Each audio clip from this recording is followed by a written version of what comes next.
right, you guys ready? Yes, go. Go. Okay. Hey guys. This is an instructor panel, Show Up and Teach in an online class. I'm Stephanie Davenport. I teach psychology. I'm Karen Horsey and I teach English. And I'm Melissa Whitmer and I teach math. So today we're going to talk about just the importance of showing up and teaching in an online class, and then each of us are going to demonstrate what we do specifically to show up and teach. How many of you guys teach online? Yeah, you guys. And then my people who are in Zoom, just feel free to unmute yourselves and pipe in whenever you need to. It's totally fine. So we talk about this is the overview for the panel that hopefully got you here. So we see ourselves as guides, facilitators, and teachers, and hopefully you guys see yourselves that way as well. And so whenever you don't show up for class, your students can feel lost, confused. I know we all three share several times a semester where we hear students say, oh my gosh, you're the first instructor who's ever emailed me back, or you're the first one that's ever actually talked to me, and things like that. And so showing up and teaching and helping your students in that way can be beneficial, we hope. So this is how we're defining instructor presence. It's showing up, it's teaching, or it's sitting down, it's listening, it's answering. We spend a lot of time listening and answering our students this semester in particular. So we have to do it transparently. You don't have to do it visually. We'll talk about a lot of ways that we're doing it visually, but you can also do it audibly in audio format, which works very well. I think Karen, you've done a couple things with audio. Yes, and just, leaving them a message. Also, it doesn't have to, I'm using Flipgrid, so you can actually leave a video and students can come and watch it, and then they leave videos. And I'm using it for reflection, and it's just that idea of allowing the students to interact with you beyond just typed, just flat text. Yeah, I think that's a really good way to summarize it, Karen, is what can you do that is not text? Yes. Yeah, good. There's so many cool tools out there, and we'll talk about some of the tools that we're using, and I'm sure you guys are using cool stuff too. So please share, because I'm always open to using new cool stuff. Okay? Why? Even online, students want a person to be there. They don't want to feel like they're just a student in a churning mechanism being ground out, in an online class. They want engagement, community. So it's important, and that will keep them also retained, we hope, and hopefully will help them be successful. The first 2 weeks is really important to set the tone to the student, because in the first week, students are very excited to be in the class, even the online class, just like, you're excited to start the semester. If you can set up early on engagement with the student, you're going to have the student feel more comfortable when things start getting more difficult as far as reaching out to you. Yeah, definitely. 2 weeks, week 1 and 2 is really important. Yeah, and this is, Melissa made this awesome slide. So really defining when should you focus on being present in your class. And as Karen said, the first 2 weeks is super, super important. I think Melissa agrees with that, and I totally agree with that as well. And just some things you can do, we have the welcome announcement that we send out, or a little welcome video you send out before the semester starts. Things like, go ahead. What do you guys send out before semester starts? Do you do anything? Just a video. Okay. How far back before the semester starts do you send that? How early are you contacting students? Just for that welcome week the first time. Okay. So I try like a week or 2 weeks even though rosters change. I'll send out a preliminary announcement with course information, welcome announcement, syllabus, course calendar. I didn't even know you could do that. I didn't either. Because on your schedule, it's like Canvas opens this day. Right. And that's just No, the you day I can't. got. I set up Facebook groups in all of my writing classes. I have Facebook groups. No grade is connected to it, but it's for students, and I put all of my students in the same Facebook group. Okay. So I have 4 sections of 100 Comp 1. So I have like 60 some students in this Facebook group. and they can talk to each other. And the thing is, that's something I do before Canvas opens, because then they're excited to start. So and I usually start off with some icebreaker. I like the zombie question, because I'm a fan of zombies. And that's the first Facebook post. What about my Zoom people? What do you guys do to welcome your students to the class? Anybody want to chime in? Can you guys unmute yourselves? I don't even know if you can unmute yourselves. I hope you can. Yes, Stephanie, I create a video and post it, send a link to them in an email prior to the start of the class, and then I post it on the announcements page also. Nice. Is that Tom? Yes. Hey Tom, nice to meet you. Where do you do your videos? I'm sorry? Where do you do your videos? All right. I post mine to YouTube and then either embed them directly in the announcements like Tom, or I send them a link through the remind texting. I make mine in Canvas. Or yes, go ahead. You Okay, go. I make mine in Canvas. There's a little video button, and I just record straight there. Well, it worked. Mine didn't work, so. Mine's been working. I haven't had, and I've been doing it a lot. I have to use Chrome because mine doesn't work in Firefox or Safari. Mine works in Firefox. You're in Firefox. I'm working in Firefox. Chrome, I'm working in Chrome, so just need to know. Yeah. With math, I don't know if anybody else here has taught math, but getting them in the right course is really important. So with my announcement that goes out before class even starts, one of my emails is, "Are you in the right class?" So we try to get them in the right class as much as possible, get those fixed before the semester even starts. So I'll send like some practice problems, try these problems. If you don't know how to do these, talk to me. You need to be in a different math class possibly. So it's a really good way to start out with a correct roster, hopefully.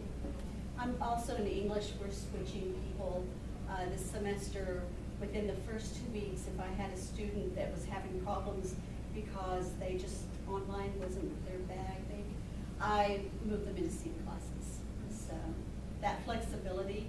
I mean, you can't do it once it's week 3, so that those first 2 weeks I think are golden. And actually in the spring we're going to offer a late start composition class for those students that don't feel like online is what they thought it was going to be, that they can go ahead and come to a seated composition class. And then in that first 2 weeks, some of the things that we've talked about is responding to introduction posts. And this is where that embedded Canvas video thingy, that's what I do with the introduction posts. I make them do an intro video to me, like on that introduction to discussion board. Tell me about yourself, what's your major, how many kids you got. I make them do a video, and I had nobody have problems at all. They can either do it on their phone and upload it to YouTube, or they can use it with Canvas embedded. And that way it gives me a feeling of who they are. If they've got, Karen was talking about a student she had, they have like 3 boys running around, mom, mom, mom, okay? Or if I've got the construction worker who's doing it on his lunch break, selfie style. It gives me a feeling of what their life is going to be like. And it gets me to know their face, it gets to know their voice. And then I do the same thing back to them. I use that embedded Canvas video thingy to do a video back to them. Hey, hope you had a good day at work, hope you didn't get too hot on the construction site, whatever, blah, blah, blah. So it gets that connection immediately. And already there's a girl that works at Starbucks, and she's like, "Oh, you're my teacher. I saw your video." Okay. So they see me and they kind of feel like they get to know me. I had fun with that because I really tried to keep mine really real. So I didn't do myself up or anything. It was, outside or at a house or something, my kids in the background and just talking to them. I never edited either. Don't edit, yeah. Yeah, don't edit. Now, technology tips, I did have students have trouble, and I had trouble with getting the video tool to work, right? So make sure that you download Flash for whatever browser you're working with. It's, I guess, different if you're on different browsers, but yeah, make sure your Flash is updated. You might have to re-download it. I had to. So. I think it's really key to be flexible too. I have introduction discussion boards so everybody can see each other's videos. Yeah. And they enjoy that. But I had a few, they just didn't want to do a video, so I had to put together a PowerPoint. and that's just fine. Some of them did a slideshow with their own pictures instead of a live video. The main thing is, as soon as possible, let them see you as their teacher and as someone who is interested in their success. So again, those first 2 weeks, critical. And then weekly, a couple things that we're all doing this semester, through office hours, through Zoom, actually, so it's free software that we all have for being OTC employees. I was telling Marcia that I had 5 people show up last week and 8 people the week before that, in 1 2-hour session. So it's going great for me. I'm Zooming 5 times a week, but one of the things you'll see, I do these micro lectures, less than 15 minutes. I do them before 7 a.m., after 7 p.m., and on lunchtime 3 times a week. And I send out the students beforehand what the lectures are going to be over. It's going to be whatever they're working on that will be due that Sunday. And that's been working out great. I should have brought the numbers on how many students I've had, but let's see, easily 50 some have already watched, have been in with my Zoom. If I was cooler, I'd figure out how to record them and then post it. That's for We'll free. get there. I do the conferencing as well. I always have students come in. I send out the link to the Remind texting and through a Canvas message as a reminder, hey, I'm here until 2:30, join me. And I always have students come in with questions. She does a live at 5 reminder she Yeah. sends out, which I think that's really I do. cool.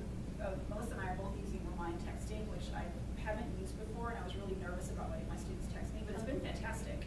So I'll, my office hours start at noon, so 11:55, I send out a text, live in 5, come see me, and then I'll have 5 or 3 pop on immediately after that. They just click the Zoom app and they're there.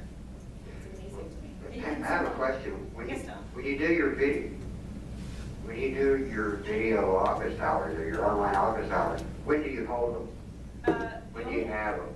Ones I have right now are on the lunch hour, so from like noon to 2. Karen and I have talked about doing some in the evenings, but that might be a little more convenient to students, but right now I'm focusing in on the lunch hour. This is Karen. I do one at 7 a.m. on Wednesday mornings for 1 hour. I do one on Thursday evenings at 7 p.m. And then I do Tuesday, Wednesday, and Thursday at lunchtime from 11 till 1. Okay. Nothing on the weekend? I started out doing it on the weekend, but I found that all I was getting were the ones that were panicked because they had procrastinated so much. And they jump in there the day before it's due. What am I supposed to do? And so I'm like, okay, this is not going to work. So, and I also tell them, like yesterday I had one, she was off at 2:30 and she needed to Zoom. And so she just sent me an email, can we Zoom? And I jumped on it right then. And so, I mean, I'm really flexible with it. So if somebody on the weekend needed something, I would be happy to go ahead and do it. I'm just not going to do it on a regular schedule because all of my assignments are due Sunday night. Now, Tom, this is Melissa, I've done weekend sessions as a study session with students. If they've got a test or quiz coming up. Okay. And I record those and post the recording for students who aren't able to attend. It's easy to learn how to do that. Works pretty good, pretty well. Okay. Good. And then one thing we started doing is following up after every major task, and Melissa was the one that inspired me to do this too. Do you want to talk about positive emails? Yeah, so this semester, I felt like I was always focused on negativity with contacting students who don't submit assignments, which we should do. We have to follow up with those. So I started contacting students who were doing a good job as well. So after the first week, I sent out a positive email to all students who had submitted their work. Thank you so much for working so hard. Did it again after the first quiz, sent out a positive email, you got an A or you have a B in the class. And again, focusing the praise on their effort and not you're smart, but you're working really hard and I appreciate that. Are you up for the challenge coming up with this next unit? And they're very well received. I do it selfishly now because I get lots of returns from students. Thank you so much, this is great. One student said she was in tears when she read it, took a snapshot of it, and sent it to all of her family and friends. So it's, it really does kind of impact your day, turn it around, and those students, I think, need the encouragement as well. And I had Sunday night, I had an exam due. It's the first exam, and I did the same thing as Melissa. Texted the A's and B's to remind, hey, good jobs. I want to thank you for your hard work in the class so far, and the D's and the F's. I texted and said, hey, I'm a little concerned about your score on the exam. Why don't we get together and chat about how we can get you to do better on the next test?